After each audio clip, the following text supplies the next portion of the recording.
Exercise 7.2 question number 4। Question देखिए क्या है, फाइंड द रेशो। हमें रेशो निकालनी है, मतलब हमें m1 और m2 की वैल्यू निकालनी है। In which the line segment joining the point this and this. कोई लाइन सेगमेंट है, लाइन सेगमेंट कब बनी है, जब इस पॉइंट को क्या कर दिया जाए, जोड़ दिया जाए। इज डिवाइडेड बाय, उस लाइन सेगमेंट को किसने डिवाइड किया है, -1,6। मतलब कोई पॉइंट है जिसने लाइन सेगमेंट को क्या किया है, डिवाइड किया है, और हमें क्या निकालना है, रेशो निकालना है। तो देखिए उन्होंने बोला क्या है, कोई दो पॉइंट्स हैं, ये दो पॉइंट्स ले लिए हमने, ये दो पॉइंट्स को क्या कर दिया गया है, ज्वाइन कर दिया गया है। तो दो पॉइंट देखिए क्या क्या है, -3,10 और दूसरा पॉइंट है 6,-8। इसमें इन्होंने बोला है कि कोई पॉइंट है, ये कोई पॉइंट हमने मान लिया यहाँ ले लिया, ये पॉइंट के जो हमें कोऑर्डिनेट्स है वो क्या गिवन है, -1,6। इस पॉइंट ने इस पूरी लाइन सेगमेंट को किस रेशो में डिवाइड किया है, मतलब हमें यहाँ पे m1 और m2 इनकी जो वैल्यू है हमें क्या करनी है, निकालनी है। सेक्शन फॉर्मूला यूज करेंगे आप, सेक्शन फॉर्मूला यूज करके आप इसको निकाल लेंगे। इस पॉइंट को a नाम दे दीजिए, इसको b दे दीजिए, और इस पॉइंट को जो मिड पॉइंट, जो इस लाइन के ऊपर जो पॉइंट है, मिड नहीं है ये जो पॉइंट गिवन है ये इसके कोऑर्डिनेट्स हैं। तो देखिए हम जब भी आपसे रेशोज निकालने की बात की जाए इस एक्सरसाइज के अंदर, तो आप मान लेंगे कि लेट द रेशो k/1, जिसमें इस पॉइंट ने इस पूरी लाइन सेगमेंट को डिवाइड किया है। तो मान लीजिए लेट द रेशो, क्या रेशो है, k/1 इज डिवाइडेड बाय, किस पॉइंट ने डिवाइड किया है, P पॉइंट ने क्या कर दिया है, यहाँ पे इस पूरी लाइन सेगमेंट को किस रेशो में डिवाइड कर दिया, ये हमने लेट मान लिया यहाँ पे k/1। तो यहाँ पे जो भी आपका m1 होगा वो किसके इक्वल होगा, k के इक्वल होगा, और जो m2 होगा वो किसके इक्वल होगा, 1 के इक्वल होगा। तो जहाँ पे भी आपको सेक्शन फॉर्मूले में m1 रखना है वहाँ पे आप क्या रखेंगे, k रखेंगे, और जहाँ पे हम m2 रखते हैं वहाँ पे हम क्या रखेंगे, 1 रखेंगे। तो लिख लीजिए क्या होता है हमारे पास सेक्शन फॉर्मूला। सेक्शन फॉर्मूला क्या होता है, जो P पॉइंट है इसका जो x कोऑर्डिनेट है वो किसके इक्वल होता है, m1 x2 plus m2 x1 divide by m1 plus m2। लेकिन आपको पता है यहाँ पे जो हमारा m1 है उसकी जगह पे क्या रखा जाएगा, k रखा जाएगा, और जो m2 है उसके प्लेस पे क्या रखा जाएगा, 1 रखा जाएगा, क्योंकि हमने यहाँ पे मान लिया रेशो को कि m1 m2 रेशो में नहीं डिवाइड किया, उसने k/1 में डिवाइड किया है। तो x की वैल्यू हमें गिवन है, कितनी है x की वैल्यू, -1। तो P पॉइंट का जो x कोऑर्डिनेट है उसकी वैल्यू कितनी है, -1 है। वो किसके इक्वल होगा, m1 के प्लेस पे हमें क्या रखना है, k रखना है। x2 कितना है, ये x1 है, y1 है, x2 है, y2 है। तो देखिए x2 कितना है यहाँ पे 6, प्लस m2 के प्लेस पे हमें क्या रखना है, 1 रखना है। x1 कितना है, -3 divide by m1 plus m2। m1 कितना हमारे पास k है, और m2 कितना हमारे पास 1 है। तो देखिए क्या करेंगे, आगे हम सोल्व करेंगे इसको। -1 इक्वल टू 6 को k से मल्टीप्लाई किया, 6k, ये प्लस माइनस क्या हो जाएगा, -3, यहाँ पे k+1। इसको अगर हम इस साइड ले जाएं तो यहाँ पे क्या हो जाएगा, ये -1 के साथ डिवाइड में है ना, k+1, ये हो जाएगा हमारा मल्टीप्लाई में। तो क्या होगा हमारा -1 इंटू प्लस है k+1 इज इक्वल टू, क्या बचा हमारा यहाँ पे 6k-3। तो यहाँ पे जो -1 है ये साइन क्या कर देगा, चेंज कर देगा। तो -1 इज इक्वल टू 6k-3।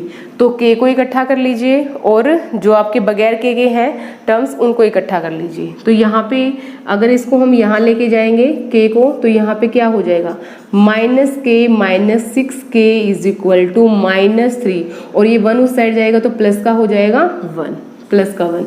उसके बाद -k और -6k कितना हो जाएगा, -7k k is equal to -3 में से एक हमें क्या करना है, प्लस करना है, और -3 है तो इसको सोल्व करेंगे तो क्या आएगा, -2, माइनस से माइनस हो गया कैंसिल, तो k is equal to k कितना आ जाएगा, 2/7। तो हमें क्या निकालना है, हमें निकालना था अगर हमें k रेशो 1 मिल जाए, k किसके इक्वल है, m1 के इक्वल, और 1 किसके इक्वल है, m2 के इक्वल, तो हमें यहाँ से m1 m2 रेशोज का पता लग जाएगा। तो देखिए हम क्या लिख सकते हैं, k/1 इज इक्वल टू 2/7/1। तो जो हमारी रेशो आएगी k रेशो 1 कितना आ जाएगा, 2/7। तो k रेशो 1 क्या लिखा जाएगा, 2/7। तो ये हमने यहाँ पे क्या निकाला है, हमने यहाँ पे क्या निकालना था, m1 और m2 रेशोज निकालने थे, वो हमने k रेशो 1 मान लिया। जहाँ पे भी m1 दिखे वहाँ पे k रख दीजिए और m2 के प्लेस पे आपको क्या रखना है, 1 रखना है। सिंपल हमने सोल्व किया x1 x2 की वैल्यू को रख के, लास्ट में हमने क्या निकाला है, k रेशो 1 की वैल्यू निकालनी है, वो कितनी आई है हमारे पास, 2/7। तो ये आ गया हमारे पास आंसर। अभी हम करेंगे क्वेश्चन नंबर 5। देखिए क्वेश्चन नंबर 5 के अंदर क्या है, इसके अंदर हमें बताना है find the ratio in which, question number 5, find the ratio in which the line segment joining A and B is divided by the x-axis, also find the coordinate of the point of division। तो सबसे पहले उन्होंने बोला एक line segment बनी है A और B point को जोड़ने के बाद, तो ले लीजिए एक पॉइंट A है और उसके बाद दूसरा पॉइंट है आपका B, ये पॉइंट है और ये B पॉइंट है, इन दोनों को हमने क्या कर दिया है, ज्वाइन कर दिया है। ज्वाइन करने के बाद एक लाइन सेगमेंट बन गई है हमारे पास। A पॉइंट के कोऑर्डिनेट लिख लो 1, -5 और B पॉइंट के कोऑर्डिनेट लिख लीजिए -4, 5 लिख लिया हमने। इन्होंने बोला है ये लाइन डिवाइड किया है, किसने डिवाइड किया है इस लाइन को, एक्स एक्सिस ने, मतलब कोई भी एक्स एक्सिस यहाँ से क्रॉस करके गई है और इस लाइन को उसने क्या कर दिया है, 2 पार्ट्स के अंदर डिवाइड कर दिया है। Find the coordinates of the point of the division, तो हमें कोऑर्डिनेट निकालने हैं। मान लिया हमने यहाँ पे ले ली है ये एक्स एक्सिस मान के चल रहे हैं, जिसने इस पॉइंट पे क्या कर दिया है, इस लाइन सेगमेंट को डिवाइड कर दिया है। तो इस पॉइंट के हमें क्या निकालने हैं, कोऑर्डिनेट निकालने। ये एक्स एक्सिस को हम हटा रहे हैं यहाँ से, हमें क्या करने हैं, हमें पॉइंट चाहिए था एक्स एक्सिस से, वो हमें मिल गया है। हमें यहाँ पे क्या निकालने हैं, इस पॉइंट को हमने P मान लिया है, इसके कोऑर्डिनेट निकालने हैं हमें x और y, और हमें बताना है इस लाइन, इस एक्स एक्सिस ने जो P पॉइंट पे इस लाइन सेगमेंट को इंटरसेक्ट किया है, उसने इस पूरी लाइन सेगमेंट को किस रेशो में डिवाइड किया, मतलब m1 m2। हम m1 m2 नहीं मान के चलेंगे, मैंने आपको बताया था ना कैसे याद करेंगे आप, जो इस तरह का क्वेश्चन होगा उसमें आप क्या कर लेंगे कि लेट द जो रेशो है हमारी वो क्या होगी, k रेशो 1, मतलब m1 हमारा k है और m2 हमारा 1 है।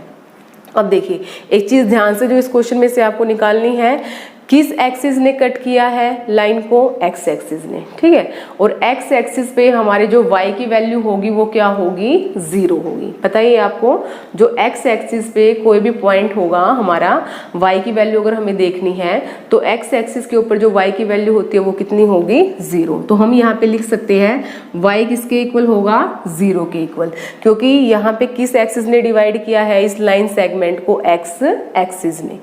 तो देखिए हम यहाँ पे जो y है उसकी जगह पे हम 0 रख सकते हैं क्या, रख सकते हैं, क्योंकि x एक्सिस पे y की वैल्यू क्या हो जाएगी, 0 हो जाएगी। तो देखिए हमें क्या क्या निकालना है इस क्वेश्चन से, k निकालना है हमें, मतलब m1 m2 निकालना है हमें यहाँ से, और हमें किसकी वैल्यू निकालनी है, x की वैल्यू निकालनी है। y तो हमारे पास है ही यहाँ पे। तो देखिए आपको पता होगा जो हमारा P पॉइंट का जो x कोऑर्डिनेट है वो किसके इक्वल होता है, x कोऑर्डिनेट किसके इक्वल होता है, m1 x2 plus m1 x1 divide by m1 plus m2। और जो P पॉइंट का हमारा जो y कोऑर्डिनेट है जो कि 0 के इक्वल है, ये किसके इक्वल होता है, m1 y2 plus m2 y1 divide by m1 plus m2। ये हमने सेक्शन फॉर्मूला ही लगाया है क्योंकि सेक्शन फॉर्मूले में जो हमारा p पॉइंट का x कोऑर्डिनेट है वो इसके इक्वल होता है और जो p पॉइंट का y कोऑर्डिनेट है वो इसके इक्वल होता है। अब हमें क्या निकालनी है, यहाँ पे ये रेशो निकालनी है कि किस रेशो में यहाँ पे डिवाइड किया गया है। तो देखिए हम क्या कर सकते हैं, क्योंकि हमें यहाँ पे y की वैल्यू क्या है पता है, तो m1 की जगह हम k पुट कर दें, m2 की जगह हम क्या पुट कर दें, 1 पुट कर दें, तो हम यहाँ से k की वैल्यू फाइंड आउट कर सकते हैं। तो देखिए p पॉइंट पे जो इसको हम 0 ही ले लें क्योंकि p पॉइंट है हमारा और p पॉइंट पे y की वैल्यू कितनी है 0, तो इसको 0 के इक्वल रख लीजिए। 0 इज इक्वल टू m1 की जगह पे हम क्या रख सकते हैं k। y2 कितना है, देखिए ये x2 है, y2 है, x1 है, y1 है, तो y2 कितना है हमारे पास यहाँ पे 5 प्लस m2 कितना है हमारे पास 1 इंटू y1 कितना है हमारे पास यहाँ पे चेक कीजिए, y1 -5 divide by m1 plus m1 कितना है k है और m2 कितना है 1 है। अब देखिए इसको हम इस साइड लेके जाएंगे, कोई भी चीज़ अगर 0 से मल्टीप्लाई हो तो वो क्या हो जाती है 0 इज इक्वल टू 5 को k से मल्टीप्लाई किया 5k प्लस माइनस 5।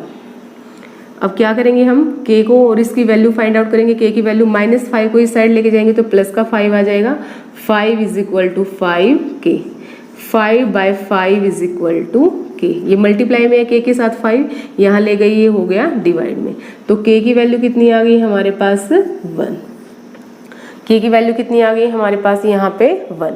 तो हमें क्या निकालना था यहाँ पे k/1, तो k/1 कितना हो जाएगा, k/1 इज इक्वल टू, हम ऐसे लिख सकते हैं ना इसको, k/1 इज इक्वल टू 1/1, क्योंकि m2 की वैल्यू क्या हमारी हमें पता ही है 1 है, तो हम यहाँ से लिख सकते हैं कि जो हमारा m1 आया है और जो m2 आया है वो दोनों ही कितना है, m1 भी 1 है और m2 भी कितना है 1 है। मतलब हमारी जो रेशो होगी ये रेशो कितनी है, रेशो है हमारी 1:1।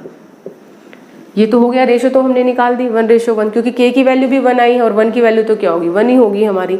अब रेशो निकालने के बाद हमें यहाँ से निकालना है x, क्योंकि y तो हमें पता है 0 है, हमें x की वैल्यू और निकालनी है। तो निकाल लीजिए, p पॉइंट का जो x कोऑर्डिनेट है वो किसके इक्वल होगा, m1x2 plus m2x1 divide by m1 plus m2।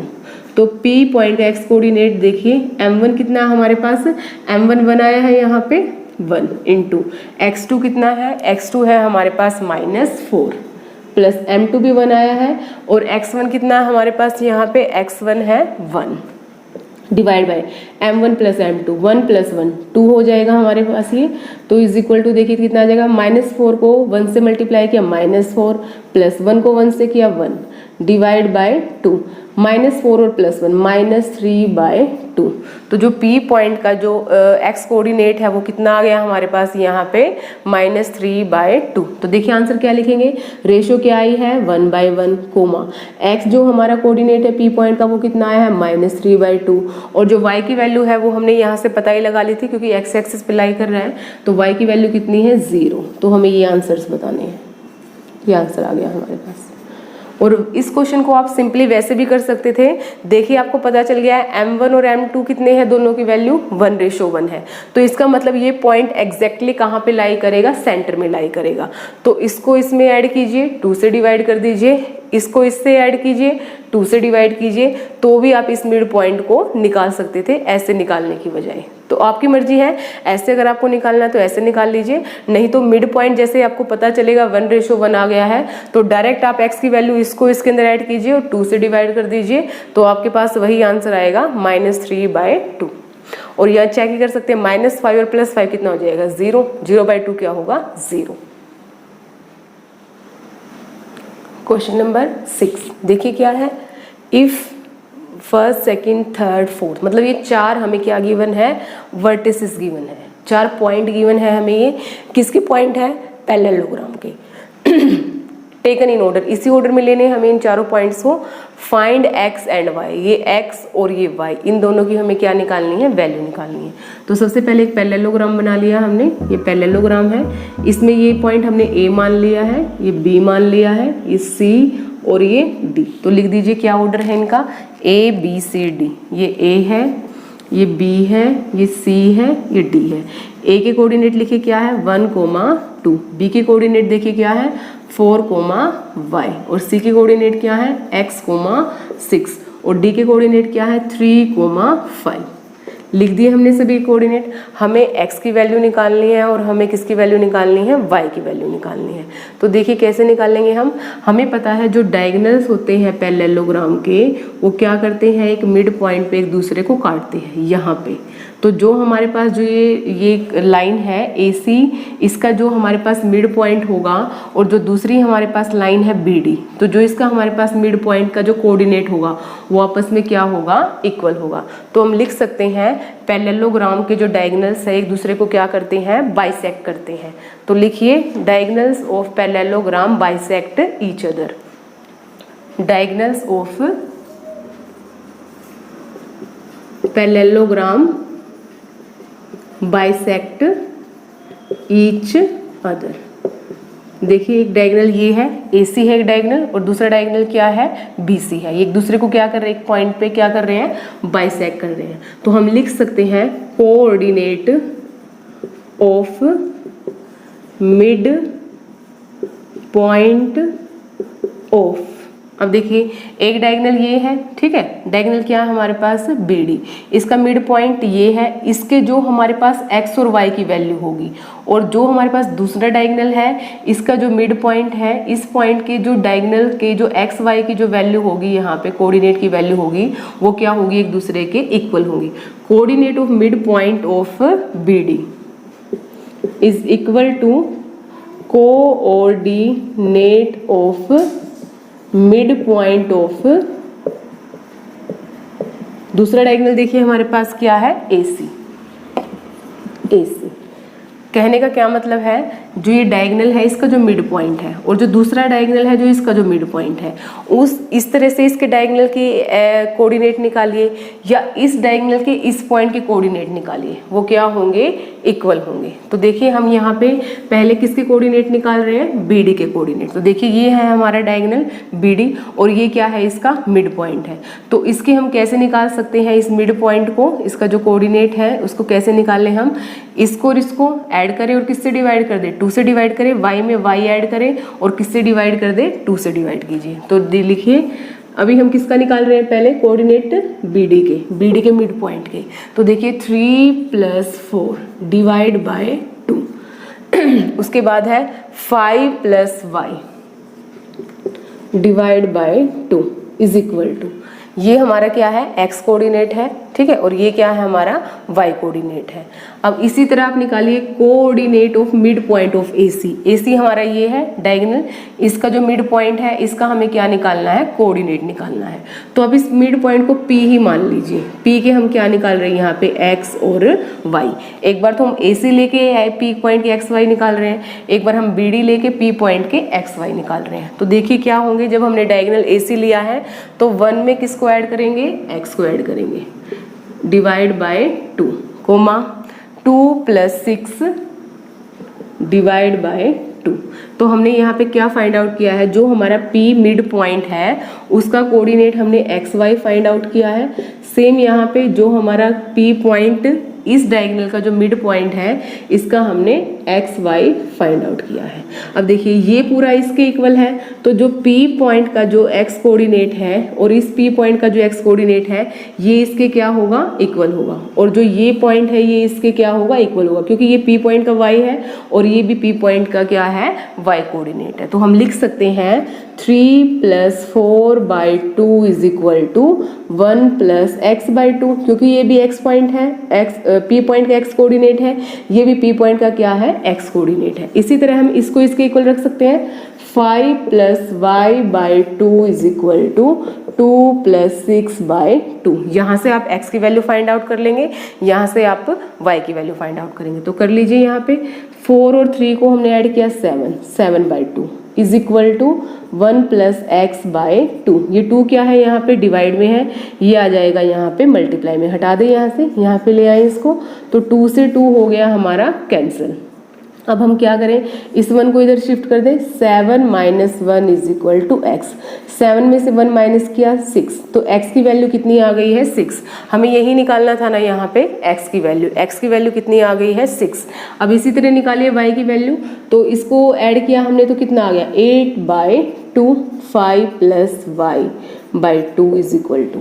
अब देखिए 2 क्या है, डिवाइड में है, इस साइड ले जाए इसको हम तो ये किसमें आ जाएगा मल्टीप्लाई में, तो 2 से 2 हो गया कैंसिल। अब 5 plus y is equal to 8, y is equal to 8 minus 5, तो y इज इक्वल टू 3। तो हमें करना ही क्या था, x की वैल्यू निकालनी थी जो कि 6 आ गई है, x की वैल्यू निकालनी थी 6 आ गई है, y की वैल्यू निकालनी थी कितनी आ गई है 3 आ गई है, यही निकालना था हमें। सिंपल आपको याद क्या रखना है इस क्वेश्चन के अंदर, जो डायगोनल है AC, जो इसका मिड पॉइंट है P, और जो दूसरा डायगोनल है BD, इसका भी मिड पॉइंट क्या है P है। तो जो P का XY होगा, चाहे तो आप इस डायगोनल से निकालिए BD डायगोनल से, चाहे आप AC डायगोनल से निकालिए, तो जो P पॉइंट के XY कोऑर्डिनेट होंगे ये इसके क्या होंगे, इक्वल होंगे। तो x को x के इक्वल रख दीजिए, y को y के इक्वल रख दीजिए, और यहाँ से x और y की वैल्यू फाइंड आउट कर लीजिए।